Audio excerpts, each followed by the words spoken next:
So it was one of our first springs keeping chickens in the backyard of our suburban home, and one day we just hear this big commotion in our backyard. There was this like wild yelling going on, and so we rushed to our back door, look over next door and see our neighbor out on his back deck, and he just looks at us with this like sheer panic on his face, and he's like, "He almost got her, but I scared him away."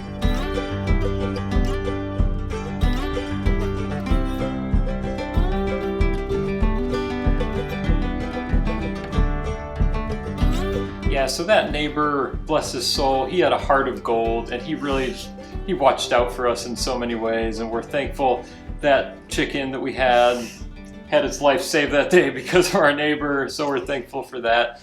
But we went on to learn from him that a family of foxes, there had been some fox sightings around, but this family of foxes that spring had actually moved in underneath his garage, which was pretty much right in our backyard, right next to where we would free range our chickens. And so that pretty much put an end to our free ranging of our chickens at that point, because I mean that was such a close call. There was literally a fox in our backyard like creeping up, about to attack one of our hens. And he jumped out there at just the right moment and saw it and put an end to it, scared the fox away. But we had foxes living right next door to our house. Yeah, and they continued to come back every subsequent spring after that. So at that point, we made the decision that free-ranging chickens in our backyard, especially if we were not home and watching them, was probably not going to work and not a good idea. But thankfully, we had taken some pretty intense measures to predator-proof our chicken coop beforehand. So when we were talking about getting chickens and before we actually got them and we were setting up their coop, kind of my big thing that I told Jim was like, if we're gonna do this, we have to make this coop so secure, because I had heard the horror stories. I had heard of the raccoons digging underneath the coop. I had heard of the raccoons undoing latches even and getting in. And I just did not want to come out one day to find a massacre in my backyard. So I was very persistent on making sure that we had a very secure chicken coop. Yeah, so I have my work cut out for me, and like we know friends who have had that experience that have the massacre, or half or all of their chickens get wiped out in a single night, and that's just horrible. It's horrible for you. If you have kids, it's like a traumatic thing, and so we really wanted to avoid that. And so when you think about protecting a chicken coop, you have to think about all 6 sides of the chicken coop. So there's the 4 walls, the 4 sides, and then there's the top and the bottom of the chicken coop. And the most underlooked side is the bottom by far. And so that's really where you want to make sure your chicken coop is secure. Generally, especially if you have like a kit chicken coop like us, like they're built pretty sturdy, but you don't want to just like set it on top of a patch of grass or dirt and call it good or something, because it's only going to take one night for a raccoon or a fox or a dog even. I've heard other predators, weasels, things like that to dig underneath, get in there and get to your chickens. Yeah. And so that bottom is where you want to really spend time, even before you set up your chicken coop, addressing it. And so what we did, it was like a 4 foot by 6 foot kit chicken coop, fit 6 chickens in it. And so before I actually put that in place, I mapped out where the footprint of it was going to lay, and I dug, it was about maybe like 8 inches to a foot underneath that whole footprint. I dug it out, laid down hardware cloth, which if you're not familiar with hardware cloth, it's like the better, stronger, more secure version of chicken wire. Chicken wire itself is not the most secure thing in the world. Raccoons, different animals can just tear right through it if you give them enough time and opportunity. And so hardware cloth is really your best way to go. But what we did was we dug under, laid hardware cloth down, kind of tucked up the lips, so it was just this like continuous barrier, essentially, of hardware cloth underneath the whole coop. Filled that back in with dirt. I think I even had a little like brick layer kind of that the coop sat on. And so that coop was fully secure from that point forward. And we just didn't really even have concerns. As long as we locked that door to the coop every night, we didn't really have... Which it had a secure like spring latch, so it wasn't just like a hook that a raccoon could open. So the latch is another thing that you want to make sure you're not just, a lot of times there's those little like hook things that goes into the eye hole, and any animal could get in there with its paw or mouth and pull that thing apart. But ours had like a spring latch that locked it. So you want to make sure you have a secure latch. So that little coop was great. It was super secure. We never had any issues with predators. The only thing was that once we decided that we weren't going to let our chickens free range anymore, we just weren't crazy about that setup because we really wanted our chickens to be able to experience fresh pasture and grass and bugs and dirt and all of those things. And they were really stuck in a pretty small space there. So our next step then was to build a chicken tractor. So Jim built this chicken tractor out of an A-frame kid swing set that he got for free off Craigslist. We have a whole other video on how to make that we can post below. But the big thing that we did to make that chicken tractor impenetrable, because the thing about a chicken tractor, right, is that you're moving it every day across your yard. So that bottom area is pretty exposed. Something could easily dig under the bottom and you can't secure it like you could a stationary coop with the hardware cloth underneath the ground. And so what we did to make our chicken tractor secure was really make the house where the chickens slept in at night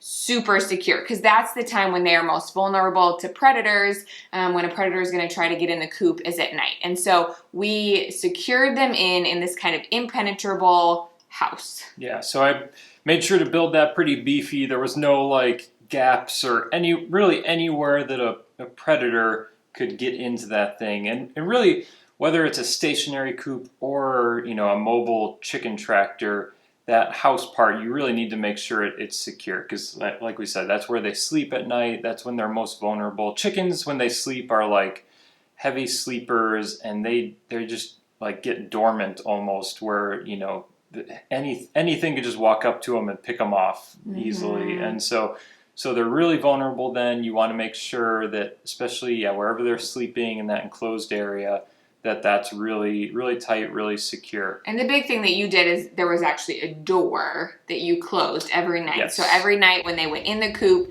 he closed the door so nothing could, even if something got in the run, it couldn't actually get up to the house because they were shut in. So every night we closed the door, every morning we opened the door, and that's how the chickens could get out. Yeah, which is another big responsibility of keeping chickens, is just being on top of those daily things and chores, making sure that they're closed up good every single night. And like, I can't tell you how many times I was like laying in bed like, did I close up the coop? I can't remember. And every single time that happens, I've learned just go out there and check, because that one time you don't check is going to be the time something happens. And there's been times where we've gone out there and checked and been like, oh yeah, we totally left that open or something.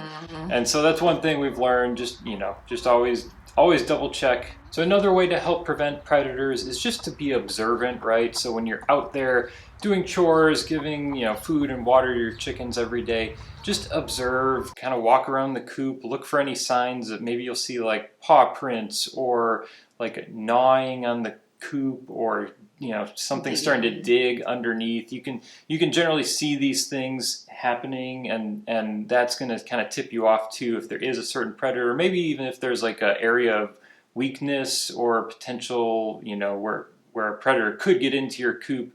You might be able to see that ahead of time and react, instead of like addressing it after the fact when an incident has already happened. And so being really observant, vigilant is just a key part to kind of staying on top of it and trying to be ahead of any things predators are doing.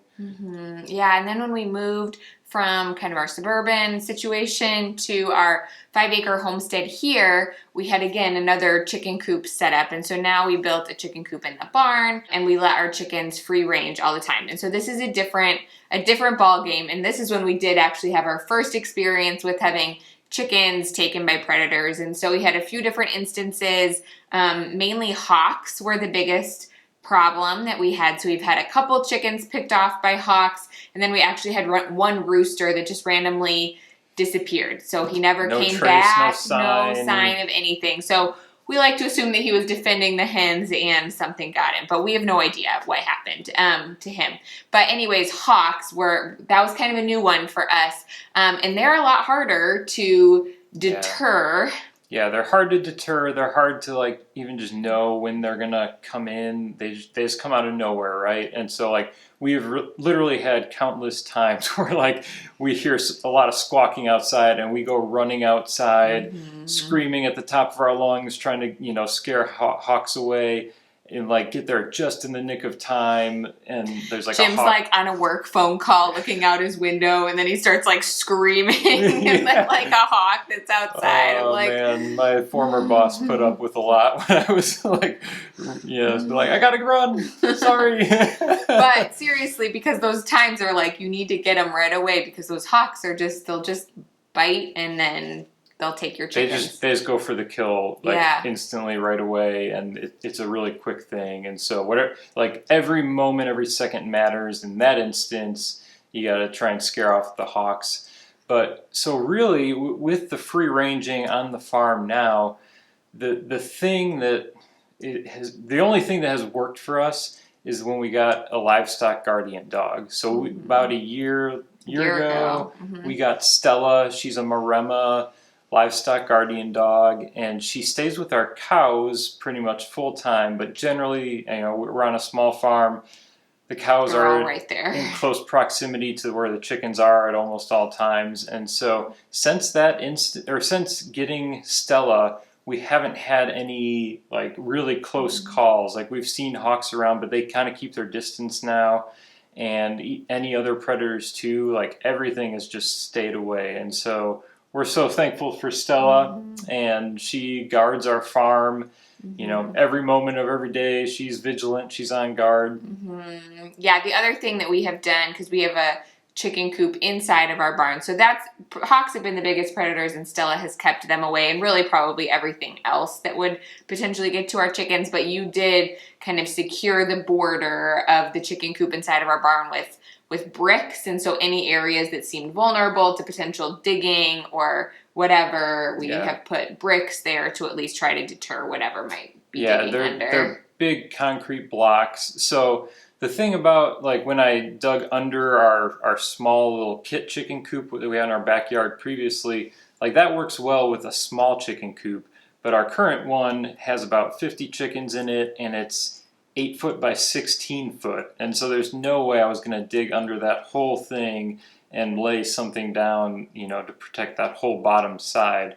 And so my solution for that was just to, dig a trench, put in these blocks. And unfortunately, I'm finding that even those have their limitations, because there's some rats that have found their way underneath the blocks now. And so I might have to do an extra layer of digging a little deeper down, or putting like an apron of hardware cloth around the coop to keep everything else from digging underneath. But nothing really of any significant size has gotten in there to date, and that's been pretty secure for us. Yeah, so that's been our experience with chickens and predators and keeping them out of our coop. And really, for having chickens for about 9 years, I'd say we've been fairly successful at keeping chickens out, which we are, knock on wood, very thankful for. But we'd love to hear from you. What has been your experience with keeping predators out of your chicken coop? Let us know in the comments below. And if you'd like some more details on all of the things and all of the measures you can take to predator-proof your chicken coop, we have a whole detailed post about it that we'll link to below. So thanks so much for stopping by the farmstead today, and we'll see you next time.